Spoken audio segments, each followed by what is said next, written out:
வணக்கம் நேயர்களே. இது ஷர்மிளா டாக்கீஸ். நான் உங்கள் டாக்டர் ஷர்மிளா. ஒரு முக்கியமான சோ கால்டு ஊடகவியலாளர பத்தி தான் இந்த காணொளியில நம்ம பேசணும். பட் அது பேசுறதுக்கு முன்னால, முதல்ல அவருடைய ஒரு வீடியோ இன்னைக்கு சமூக வலைதளத்துல வைரல் ஆயிருக்கு. அத முதல்ல பாத்துருங்க. அதுக்கப்புறம் நம்ம பேசலாம். அதுக்கு முன்னாடி நான் ரிப்போர்ட்டரா இருக்கும்போது பல பூத்துக்கு போவேன். ஏன்னா சொல்லிட்டே இருப்பாங்க, இங்கே போங்க, இங்கே சண்டை நடக்குது, எங்கே போங்க, கள்ள ஓட்டு போடுறாங்க, இங்கே போனேன். எல்லா இடத்துக்கும் போகணும்னு வச்சுக்கேன் சார், ரெண்டு ஓட்டு போட்டுமா சார்னு கேட்பேன் நான். அப்போல்லாம் ரொம்ப ஃப்ரீயாக இருக்கும். இது மாதிரி இவ்வளோ செக்யூரிட்டி இல்லை. சரி போட்டுங்க சார், நாங்கள் போய் டப்புன்னு 2 குத்து, அதுக்கப்புறம் இன்னொரு பூத்தில் போய் டப்புன்னு 2 குத்து, இது மாதிரி குத்திட்டு ஜாலியாக தான் இருந்தது. ஒரு கிரைமை கமிட் பண்ணிட்டு ஜாலியாக இல்லைம்மா, அந்த டைமில் ஐ வாஸ் வெரி யங். 25, 26 என்ன நமக்கு தெரியும், சும்மா ஃபன் தானே. அப்போது நிறைய பேர் நான் கையும் கொள்ளமோட பிடிச்சிருக்கேன். வளர்மதின்னு ஒரு இப்போ கூட ஷீஸ் கண்டஸ்டிங். அவங்க வந்துட்டு நான் அப்போ என்டிடிவியில் இருந்தேன். சன்னு ஏடிஎம்கேலேருந்து கண்டெஸ்ட் பண்ணுறேன். இப்போ கண்டெஸ்ட் பண்ணுறேன். அப்போவும் கண்டெஸ்ட் ஆலந்தூர் சைட்லன்னு நினைக்கிறேன். அங்கே போகிற தம்பி, நாங்கள்லாம் கள்ள ஓட்டை போடல தம்பி, கள்ள ஓட்டே நாங்கள் போடல தம்பி இப்படின்னு கை காட்டுறாங்க. மேடம் நீங்கள் என்ன மேடம் இவ்வளோ மையே அப்படின்னு, ஐயா தம்பி நாங்கள் கள்ள ஓட்டு போடல தம்பி இப்படிலாம் திருப்பி காட்டினாங்க. அந்தளவுக்கு ஃபன் பண்ணியிருக்கோம். அது ஒரு ஒரு ஏஜ். இப்போ பால் முருகன் இப்போ வந்து he is working for Kalaignar TV இன் டெல்லி. நான் அவர் அதுக்கப்புறம் 4-5 பேர் போயிட்டு எங்கெல்லாம் சண்டை நடக்குதோ போயிடுவோம். கிளம்பி போயிட்டு அந்த சண்டையெல்லாம் கவர் பண்ணிட்டு கள்ள ஓட்டு போடுறவங்க பின்னாடி துரத்தி போடுறது, நம்மளும் போயிட்டு 2 கள்ள ஓட்டு போடுறது. வீடியோ பாத்தீங்கல்ல, கொஞ்ச நாளுக்கு முன்னால தந்தி டிவில ஒரு விவாதம் நடந்தது. தலைப்பு என்ன அப்படின்னு பாத்தீங்கன்னா, இந்த ஜனநாயகன் படம் வந்து லீக் ஆனதை ஒட்டி ஒரு தலைப்பு. இதற்கு யார் காரணம், பின்னணியில யார் இருக்கா அப்படிங்கிறது தான் தலைப்பு. இதுல ஒன் ஆஃப் த பார்ட்டிசிபென்ட்ஸா நான் இருந்தேன். இதே ஃபெலிக்ஸ் ஜெரால்டோ அந்த டிபேட்ல வந்து கலந்துகிட்டாரு. அப்போ அந்த டிபேட்ல ஆரம்பிக்கும் பொழுதே முதல்லயே அவுட் ரைட்டா வந்து என்ன சொன்னார்னா, இதுக்கு காரணம் திமுக தான், இதுக்கு பின்னால திமுகவுடைய கை தான் இருக்கு, திமுக தான் வேணும்ட்டே விஜய் மேல ஒரு காழ்ப்புணர்ச்சியில வந்து இதை வெளியிட்டுட்டாங்க, இது மூலமாக விஜய்க்கு வந்து ஒரு பினான்சியல் ஸ்ட்ரெஸ் கொடுக்கணும்னு முயற்சி பண்றாங்க, அவருடைய படத்தை லீக் பண்றது மூலமாக அவருக்கு பெரிய பொருளாதார நஷ்டத்தை ஏற்படுத்தணும் அப்படிங்கிறதுக்காக திமுக தெரிஞ்சே செய்த சதி இது அப்படின்னு ஒரு வாதத்தை வச்சார். அப்ப அந்த டிபேட்ல வந்து நான் என்ன பேசுனேன் அப்படின்னு பாத்தீங்கன்னா, ஒரு மருத்துவரா நான் சொல்றேன், ஒருத்தர் நம்ம கிட்ட நோய் அப்படின்னு வந்தாங்கன்னா, அந்த நோய்க்கான என்ன காரணங்கள் அப்படிங்கறத நம்ம பார்க்கும் பொழுது common things are more common அப்படிங்கிற அடிப்படையில தான் எந்த ஒரு நோயுமே நம்ம வந்து அணுகுவோம். ஒரு பேஷண்ட்டுக்கு இந்த சிம்டம்ஸ் இருக்கு அப்படிங்கும் பொழுது எந்த நோய் அதிகமாக வர்றதுக்கான வாய்ப்புகள் இருக்கு. உதாரணத்துக்கு வந்து ஒரு சளி, தும்மல் அப்படின்னு அவங்க வராங்கன்னா, ரெஸ்பிரேட்டரி ட்ராக்ட் இன்ஃபெக்ஷன் தான் தி மோஸ்ட் காமன். அதை விட்டுட்டு எடுத்த உடனே இது லங் கேன்சரா இருக்குமோ அப்படின்னு நம்ம வந்து டயக்னோஸ் பண்ணி ட்ரீட்மெண்ட் பண்ண மாட்டோம். அதே மாதிரிதான் இந்த விஷயத்தையும் நம்ம அணுகணும். ஒரு விஷயம், ஒரு படம் லீக் ஆயிருக்கு அப்படிங்கும் பொழுது இதனுடைய ஒட்டுமொத்த ப்ராசஸ் என்ன, அப்ப எங்கெல்லாம் லீக் ஆறதுக்கான வாய்ப்பு இருக்கு, அப்ப எங்க இது நடந்திருக்கு, அதற்கான சாத்தியக்கூறுகள் இருக்கு அப்படிங்கறத நாம தெளிவா ஆராய்ஞ்சு பார்த்துதான் இதுல முடிவு பண்ணணுமே தவிர, குருட்டாம் போக்குல இதுல ஒரு அரசியல் சதி இருக்கு அப்படின்னு எப்படி கரூர்ல ஒரு சதி கோட்பாட்டை இவங்க எல்லாம் பின்னுனாங்களோ, அதே மாதிரி சம்பவம் நடந்த 1/2 மணி நேரத்துக்குள்ள இப்படிப்பட்ட ஒரு சதி கோட்பாடை இவங்க இங்க பின்னிக்கிட்டு இருக்காங்க. இது தவறான ஒரு அணுகுமுறை. இன்னொரு படி மேல போய் என்ன சொன்னேன் அப்படின்னு பாத்தீங்கன்னா, திமுக தரப்புல பல பேர் திரைத்துறையில இருக்காங்க. ஒரு திரைப்படத்தை எடுத்து வெளியிடுறது அப்படிங்கிறது எவ்வளவு கஷ்டமான ஒரு விஷயம். இதுல எத்தனை பேருடைய வாழ்க்கை, உழைப்பு, எதிர்காலம் இதெல்லாம் அடங்கியிருக்கு அப்படிங்கிறது அவங்களுக்கும் நல்லாவே தெரியும். இப்படிப்பட்ட ஒரு கீழ்த்தரமான அரசியல்ல எந்த ஒரு அரசியல் கட்சியும் முதல்ல வந்து ஈடுபடாது. அது திமுகவுக்கும் பொருந்தும். இன்ஃபேக்ட் ஒரு படி மேல போய் இது தாவேக்காவே தெரிஞ்சு செஞ்ச சதி, இவங்களுடைய படத்தை ஓட்டணுங்கிறதுக்காக, விஜய்க்கு மைலேஜ் கொண்டு வரணும் அப்படிங்கிறதுக்காக திமுக தரப்புல இத தாவேக்கா தரப்புலயே வேணும்ட்டே லீக் பண்ணிருக்காங்க அப்படின்னு சொல்ற வாதத்தை கூட நான் தவறு அப்படின்னு ஒதுக்கினேன். ஏன்னா விஜய் திரைத்துறையில 30 வருஷமாக இருக்காரு. தன்னுடைய குறுகிய கால அரசியல் லாபத்துக்காக இத்தனை வருஷ உழைப்பும், அந்த உழைப்பு மூலமாக அவர் திரைத்துறையில சேர்த்து வச்சிருக்கக்கூடிய மதிப்பு, மரியாதை, கிரெடிபிலிட்டி இதெல்லாம் அவர் சாக்ரிஃபைஸ் பண்ண மாட்டாரு.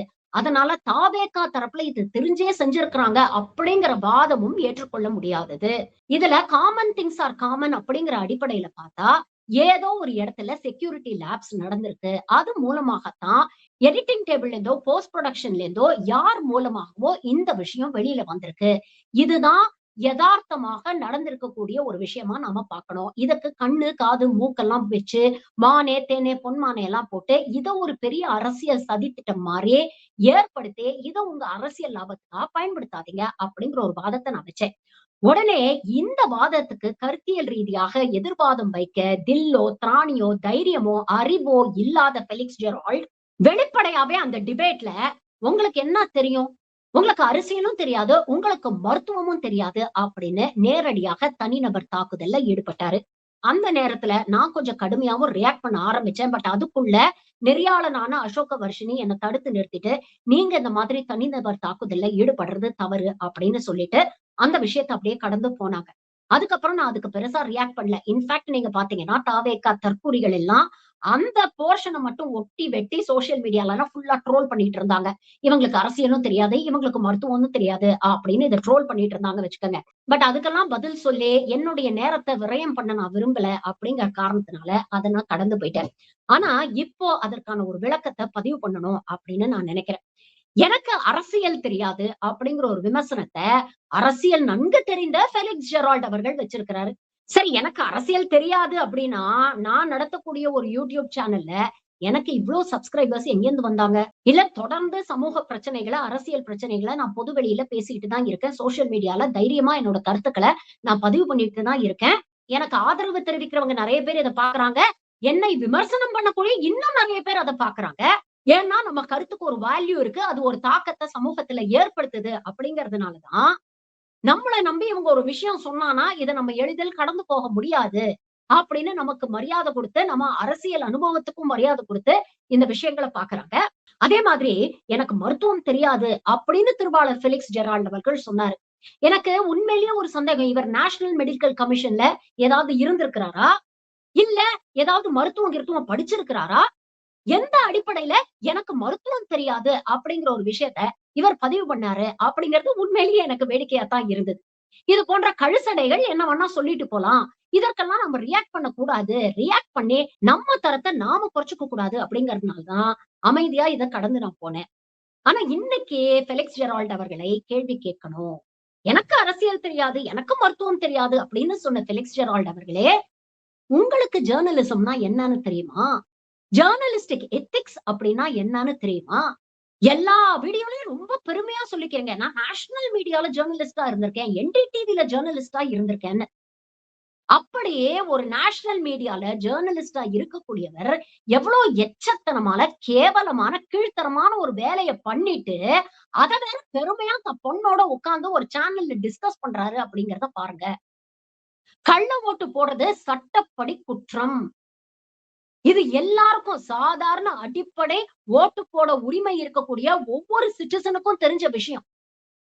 ஆனா ஒரு நேஷனல் மீடியால இருக்கக்கூடிய ஒரு ஜர்னலிஸ்டுக்கு இது தெரியாம போச்சே அப்படின்னு நினைக்கும் போதுதான் நீங்க உண்மையிலேயே ஜர்னலிஸ்டா அப்படிங்கிற ஒரு கேள்வியை நம்ம கேட்க வேண்டியிருக்கு. என்டிடிவி எப்படி உங்களை வேலைக்கு சேர்த்துக்கிட்டாங்க அப்படின்னு உண்மையிலேயே ஆச்சரியமா இருக்கு. அதுலயும் அந்த வீடியோல பாருங்க, எவ்வளவு ஈஸியா ஒரு சமூக விரோத செயல, ஒரு குற்றம் அப்படிங்கிற ஒரு செயல ஜஸ்டிஃபை பண்ணி நார்மலைஸ் பண்ணிட்டு கடந்து போறாரு பாருங்க. அப்பெல்லாம் எனக்கு வெறும் வயசு 25 தான்மா. அப்பெல்லாம் டைம்ஸ் வேர் டிஃபரெண்ட். அப்பெல்லாம் நிறைய இந்த மாதிரி ஃபன் பண்ணியிருக்கோம். கள்ள ஓட்டு போடுறத ஃபன் பண்றதா நினைச்சுக்கிட்டு இருந்திருக்கிறாரு. எந்த வயசுல? 25 வயசுல. இவரு ஜர்னலிஸ்டா இருக்கும் பொழுது ஏதோ ரோட்ல போற சின்ன குழந்தைங்க, ஓட்டுரிமை இல்லாத குழந்தைங்க இந்த மாதிரி விஷயங்களை அறிவியலித்தனமா பேசுனா, நாம அவங்களுக்கு அனுபவம் இல்ல, பக்குவம் இல்ல அப்படின்னு கடந்து போயிடலாம். ஆனா 2 எரும மாடு வயசு ஆகுது. 25 வயசுல அதுவும் ஒரு நேஷனல் மீடியால ஜர்னலிஸ்டா இருந்த நீ கள்ள ஓட்டு போடுறத நார்மலைஸ் பண்ற. இப்படிப்பட்ட ஒரு கழுசடையாக எந்த ஜர்னலிஸ்டிக் எத்திக்ஸும் இல்லாத ஃபெலிக்ஸ் ஜெரால்ட் தான் என்ன பார்த்து எனக்கு அரசியல் தெரியுமா, எனக்கு மருத்துவம் தெரியுமா அப்படின்னு கேட்டாரு. எனக்கு அரசியல் தெரியுதா, மருத்துவம் தெரியுதா அப்படிங்கறத தாண்டி எனக்கு குற்றம் என்ன, what is right, what is wrong, what is legal, what is illegal அப்படிங்கிறது நல்லா தெரியும் சார். என் வாழ்க்கையில இது வரைக்கும் நான் கள்ள ஓட்டு போட்டது கிடையாது. இதுல வளர்மதியை வேற கிண்டல் பண்ணி நீங்க பேசுறீங்க. அந்த அம்மா ஒரு அரசியல்வாதி. ஜெயிக்கிறதும் தோக்கிறதும் வாழ்க்கையில சகஜம். ஆனா அந்த ஜெயிக்கிறதுக்கு என்ன எக்ஸ்டென்ட்க்கு வேணாலும் அவங்க போவாங்க அப்படிங்கிறது அவங்களுடைய நிலைப்பாடு. அதற்கு அவங்க மேல நம்ம தனிப்பட்ட முறையில விமர்சனம் வைக்கலாம். ஆனா சனநாயகத்தின் 4வது தூண் அப்படின்னு சொல்லக்கூடிய தன்னை ஒரு நடுநிலையாளர், தன்னை ஒரு தூய சக்தி, தன்னை ஒரு சத்திய கீர்த்தி, தன்னை ஒரு நேர்மையின் சிகரம் அப்படின்னு சொல்லக்கூடிய இந்த கழுசடை ஒரு ஜேர்னலிஸ்டா இருந்துகிட்டு அந்த ஜேர்னலிஸ்டிக் எத்திக்ஸ்க்கு கொஞ்சம் கூட மரியாதை கொடுக்காம கள்ள ஓட்டு போட்டதை பெருமையா பேசுறீங்களே, உங்களுக்கு எல்லாம் வெக்கமா இல்லையா?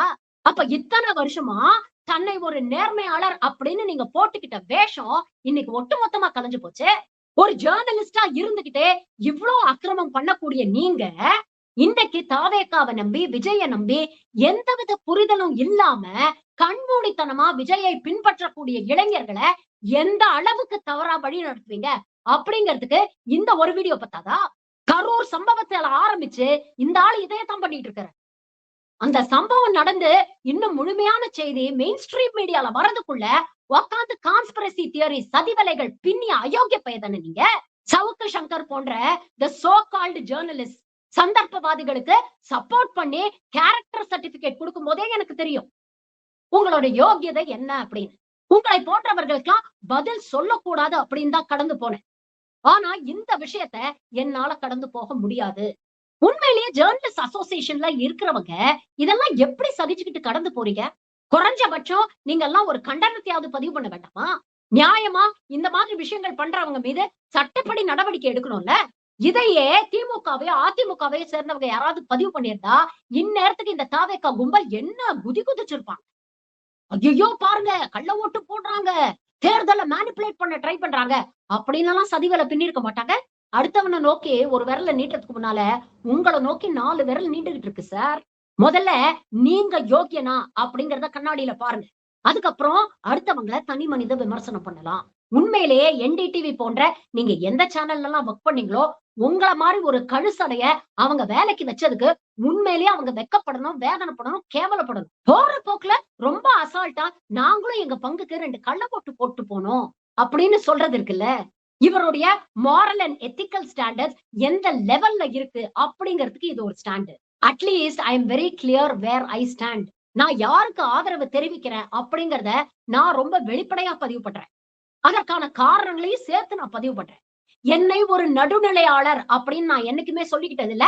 அப்படிப்பட்ட ஒரு போலியான வேஷம் எனக்கு தேவைப்பட்டதும் இல்ல. நான் பாராட்ட வேண்டிய இடத்துல திமுகவை நான் பாராட்டியிருக்கேன், விமர்சனம் பண்ண வேண்டிய இடத்துல திமுகவை நான் விமர்சனமும் பண்ணிருக்கேன். ஆனா உங்களை மாதிரி நடுநிலையாளர், ஆனஸ்ட், நேர்மையாளர் அப்படின்னு ஒரு போலி முகமுடிய போட்டுக்கிட்டு இப்படிப்பட்ட கேவலமான சமூக விரோத செயல்கள்ல நான் ஈடுபடல.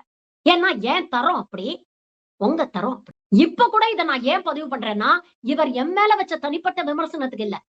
ஏன்னா தினம் தினம் சோசியல் மீடியால இது போன்ற கழிசடைகள் எவ்வளோ விமர்சனங்களை வக்கரமா வாந்தி எடுத்துக்கிட்டு தான் இருக்கிறாங்க. அதெல்லாம் பத்தி என்னைக்குமே நான் கவலைப்பட்டதுல அதை கடந்து வந்து தைரியமா நான் என்ன பேசணும்னு நினைக்கிறேனோ அதை கெத்தா நான் பேசிக்கிட்டு தான் இருக்கேன், இனிமேலும் பேசுவேன். ஆனா தன்னை ரொம்ப தூய சக்தி, சத்திய கீர்த்தி அப்படின்னு வேஷம் போட்டுக்கிட்டு இவங்க பண்ற இந்த எச்ச விஷயங்களை எதற்கு வெளிப்படுத்துறோம் அப்படின்னா இவர்கள் தான் விஜய் போன்றவங்களுக்கு ஜால்ரா போட்டுக்கிட்டு ஒரு என்டையர் தலைமுறையே தவறா வழி நடத்திட்டு இருக்கிறாங்க. உங்க பிள்ளைங்களை விஜய் போன்ற தலைவர்கள் கிட்ட இருந்து காப்பாத்துறதுக்கு முன்னால இது போன்ற கழுசடைகள் கிட்ட இருந்து காப்பாத்துங்க. அதுதான் அவங்க எதிர்காலத்துக்கு நல்லது. நேர்மையான ஜேர்னலிசம் அப்படிங்கிறது it is very rare these days. எல்லாருமே ஒரு சார்பு நிலையோட தான் பேசிக்கிட்டு இருக்கிறாங்க. ஆனா பார்க்கக்கூடிய நாம் தான் எது நல்லது, எது கெட்டது, எது நமக்கு உகந்தது, எது நம்மளை இன்ஃப்ளூயன்ஸ் பண்றதுக்கோ ஒரு பர்செப்ஷனை கிரியேட் பண்றதுக்கோ பொய்யாக சொல்லப்படுகிறது அப்படிங்கிற விஷயங்களை பிரிச்சு பார்க்க கத்துக்கணும். ஆரம்ப காலகட்டங்கள்ல ஃபெலிக்ஸ் மேல நிறைய மரியாதை இருந்தது. ஆனா போக போக அவருடைய ஜேர்னலிசத்துடைய ஸ்டாண்டர்ட் இந்த அளவுக்கு குறைஞ்சிடும், எவ்வளவு கேவலமா போயிடும்னு சத்தியமா நான் எதிர்பார்க்கல. ஆரம்பத்துல ஒரு நல்ல நண்பரா பல நேரங்கள்ல அவர்கிட்ட பேசியிருக்கேன். ஆனா அதுக்கப்புறம் அவர் பாதை மாறி போறாரு அப்படின்னு தெரிஞ்ச உடனே அவர்கிட்ட பேசுறதையும் நான் நிப்பாட்டிட்டேன். அன்னைக்கு அவர் தந்தி டிவில பண்ணது was a very very cheap shot trying to hit someone below the belt. அப்படிப்பட்ட தரக்குறைவான விஷயங்களை என்னைக்குமே நான் பண்ணதில்லை, இனிமேலும் நான் பண்ண மாட்டேன். ஆனா சட்டவிரோதமா இல்லீகலா யாரு எந்த விஷயத்த பண்ணிட்டு அத பத்தி ஏதோ பெருசா இன்ன சாதனை பண்ண மாதிரி வெக்கமே இல்லாம பெருமையா பீத்திக்கிறாங்க பாருங்க, அவங்களை எக்ஸ்போஸ் பண்றது ஒரு சமூக செயல்பாட்டாளரா என் கடமை. 25 வயசுல ஃபன் பண்றதுக்கு கள்ள ஓட்டு போட்டிருந்தாங்கன்னா இன்னைக்கு ஒரு தலைமுறையை மிஸ்கைட் பண்றதுக்கு இவங்க எந்த எக்ஸ்டென்ட்டுக்கு வேணா போவாங்க. இதனாலதான் இது போன்றவர்கள் மிக ஆபத்தானவர்கள் அப்படின்னு தொடர்ந்து நாங்க எச்சரிக்கை பண்ணிக்கிட்டு இருக்கோம். இனிமேலாவது திருந்துங்க. நன்றி. வணக்கம்.